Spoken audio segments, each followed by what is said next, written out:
Bunlar Suriye Fistan. Kantar Suriye'si.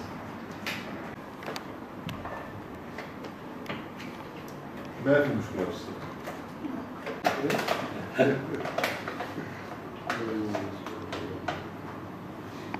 منين انت من سوريا؟ سوريا بدر. Bugüne kadar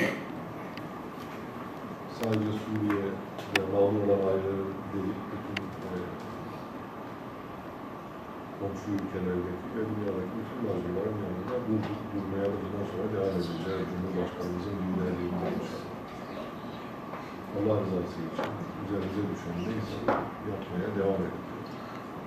Burada yaşayan hem Suriyeli, Türk arkadaşlarımız, diğer Müslüman ülkelerden misafirimiz olan kardeşlerimize de ev sahipliği, en iyisi yerine getirmeye çalışıyoruz. Bütün arkadaşlarımız olarak hatalar, bazı eksiklikler falan var, bunun farkındayız ama onları da gidermeye ve en iyi şekilde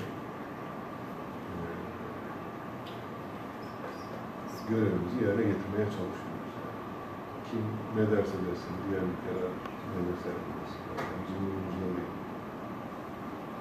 Biz o kardeşlik hukukunun gerektirdiği neyse onu Allah rızası için yapmaya bundan sonra devam edeceğiz. Elimizden ne geliyorsa sizin yanınızdayız.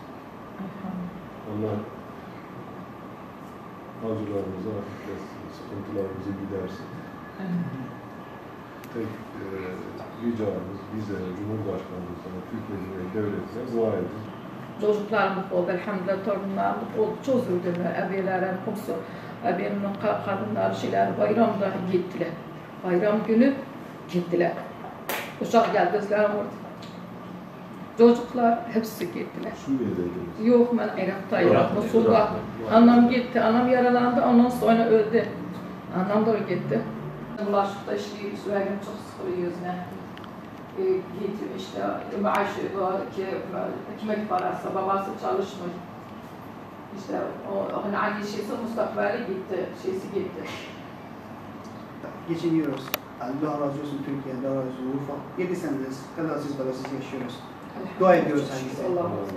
Allah razı olsun. Her zaman dua ediyoruz.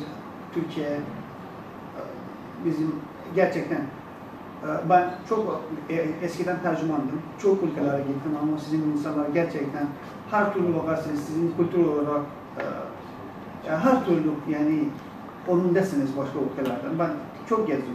Önceden Amerikanların tercümanlık yaptım. Bu sıkıntılardan dolayı Türkiye'ye geldim. 7 senedir Urfa'da yaşadım. Allah razı olsun insanlardan. Yani bizden memnunuz bu insanlardan. İnşallah öyle devam etsin. Allah razı olsun. Allah razı olsun.